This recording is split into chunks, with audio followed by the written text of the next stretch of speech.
Ron Paul served in Congress during the late 70s and early 80s. He then was a Libertarian Party candidate for president in 1988, returned to Congress in 97 with representing the 14th Congressional District of Texas. Then he left Congress in 2012. He's also the author of several books, including Challenge to Liberty, The Case for Gold in a Republic, If You Can Keep It. Congressman, thanks for coming on the program. Appreciate it as always. Good to be with you, Alan. Are you missing the life in politics? No. You're not? Yeah, no, that's an easy answer. Easy question to answer. No, I've been able to still talk about issues and participate in different ways, so that's always been my desire anyway, to talk about issues, not to be in politics for the sake of being in politics. But you were an important voice because nobody else was saying the stuff you were saying and having a national platform to do it. Yeah, that generally has been the case. There are other people saying it. That the problem is if I had never gone to Congress, you and I probably wouldn't be speaking today. I'm not sure about that because we spoke, as you know, a long time ago when you ran as Libertarian Party candidate. Yeah. You've been... So, of course, I got started being in Congress. But we do know that you have, with the general media, you have more credibility if you have a political office. But there are others out there who do good work, from my viewpoint, write the serious things about foreign policy, and I hope I can continue to contribute to that. And you got Rand in there now who can often pick up the baton. He'll get all the attention, and I'll just Let me ask you about, speaking of foreign policy, the two most recent appointments just today, Samantha Power, who is being nominated by Obama for the United Nations, and another appointment today for National Security Advisor Susan Rice. Do you have any response or reaction to those appointments? Not very strong reaction, mainly because I look at that as, pretty much status quo, no changes. People who believe in a lot more intervention than I do, not going to argue the case that we ought to be less engaged rather than being more engaged. And I don't expect either one of them to ever suggest that maybe we ought to give up on drone warfare and the principle of assassination and following the Bush doctrine of undeclared wars, preemptive wars. Those are the kind of things that I think are the big issues that the American people aren't talking about, so they get hung up on differences in personality and this partisanship. If Republicans do it, the Democrats complain. If the Democrats do it, the Republicans complain.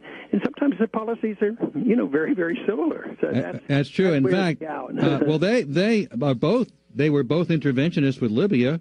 I'm not so sure they feel that way about Syria, but Libya, in fact, Dennis Kucinich, with whom I know you share some views, believes that Benghazi's problem was the fact that we went into Libya in the first place. Had we not gone and invaded Libya, removed the government, and created a vacuum, the tragedy of Benghazi would probably not have happened. I agree with him, and he actually serves on my board that I started a new group, an Institute for Peace and Prosperity, which is on foreign policy. And there were more than just one or two times that he and I might have taken a vote, by ourselves. Not that others didn't agree with it, but politically, it was just a little bit too much, for people to come with us. But he would stand firm, and I really admired him because, he would say the same things whether it was Bush or Obama, where how the wind blows a lot of other times, if Bush does it, it's okay, but if Obama does it, then it's horrible, and vice versa. Well, I'm with guys like you and Andrew Napolitano on issues like the drones, on issues like civil liberties, the Patriot Act. I call myself a libertarian sometimes, but listen, there was a dream ticket. Some people wanted a Paul Kucinich or vice versa ticket. That would have been a dream ticket for some people. Well, that might have gotten a little bit of attention. Maybe the media would have been forced to give us a little bit of time. Let me ask you about what's going on with the IRS scandal. I know you'd like to do away with the IRS, but even if we had a flat tax or if we had what's called a fair tax, you'd still need an agency to implement it. So what is the ultimate answer? And do you think it goes as far as the White House in terms of level of involvement in directing them to go after particular groups? Yeah, I think it always goes up. They pretend it doesn't, but it's a bipartisan deal. It's been going on for a long time. It happened with Roosevelt and Nixon, and all of them have participated to punish their enemies. But But on the tax things, you're right. If you had a flat tax, I mean, somebody's going to be checking you. There's still going to be an IRS coming around and doing things, and how are you going to deduct and decide what your real income is? So I've never really gotten involved a lot in the minutia of debating what kind of a tax we have. Although I had a very strong position, I thought the income tax was horrible. We don't need it. We didn't have it for a long time. I think the real issue is why do we need the money? And, of course, you do need the money if you're running a foreign policy of well over $1 trillion a year, and also getting involved in welfare that we as libertarians don't endorse. So that means the spending is the problem. That spending has to come out of the marketplace, and therefore politicians make the decision. But I say the spending is the tax, because governments then can tax us, but there's a limit. What if they taxed us for all the government that we're getting now and they raise taxes by $1 trillion? I don't think anybody is advocating that. So then they have to borrow the money, and there's a limit to that because that'll push interest rates up. So then it's back to, well, what else can we do? How can we fool the people even longer? And that's when they print the money, and that's where we are today. So the people pay, and I think we're on a regressive system because the people who suffer the most, and I think even the Fed statistics now show that the middle class have really suffered in these last 5 years. They haven't recovered like the banks have recovered. So when you print money, the middle class suffers, the prices go up, and they lose their jobs. So I think the system that we have today is a taxing system on the middle class, and the middle class is getting much poorer. Do you prefer a flat tax or a fair tax? Well, I like the idea of flat and fair, like zero. Well, zero tax, but that's certainly not realistic. But well, only, there was a time when we didn't have it. But my promise when I was in office and campaigning was that I would always do whatever I could to reduce the power of the IRS and reduce your taxes. So if it's a fair tax, which is a sales tax, it's unfair to some people. So there's nothing fair to retired people if you have that. Uh-huh. And flat taxes, what if they, give you a flat tax and you get a 62% flat tax and you have no deductions and no way you can whittle that down a bit.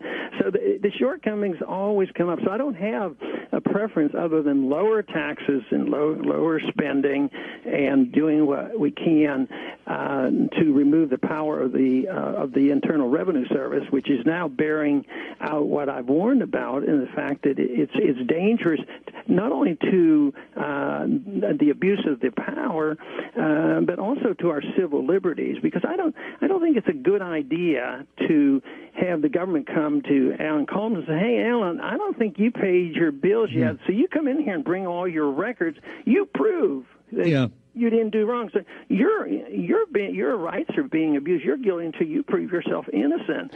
So I sort of have to chuckle a little bit to getting these IRS agents on the defensive. But you know who's paying for their attorneys? You and I are paying for their attorneys. So how would you handle this in D.C. if you were able to make these decisions? How would you handle this issue with the IRS? You mean the corruption? Yeah. Abuse.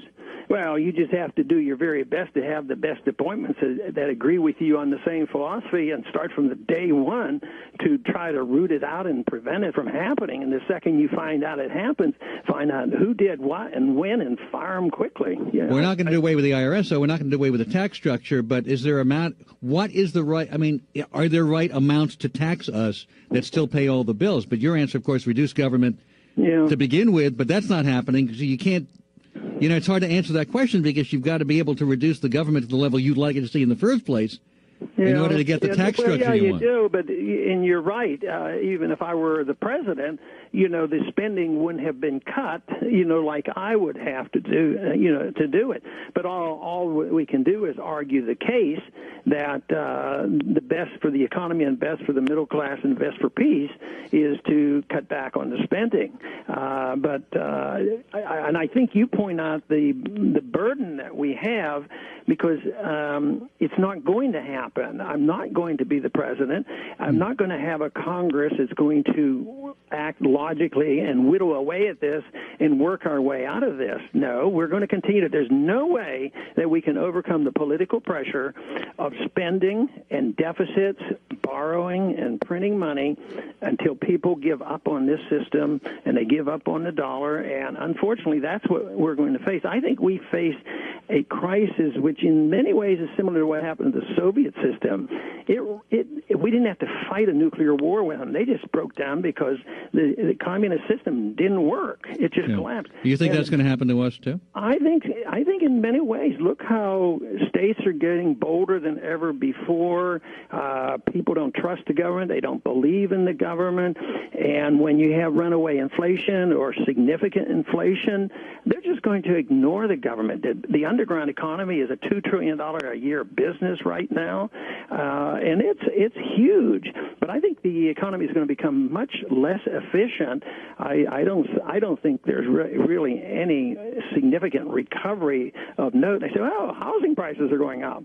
Yeah, but what if the housing prices are going up, but we're not having more jobs? And what if the jobs we are getting are paying much less than the ones that we're losing? So that's another problem as well. Boy, yeah, that's for sure. And you don't recover those manufacturing jobs that went overseas, and you have to deal with the tax code. You ask about the particulars. The one thing that we could do is change the corporate tax rate. We're the largest corporate tax rate in the world. No wonder they send their money overseas, and they don't want to bring it back here. And many corporations don't pay their fair share. I mean, again, there's got to be the same laws applying to everybody, and some corporations get away with paying very little, and others pay full amount. That's not fair either.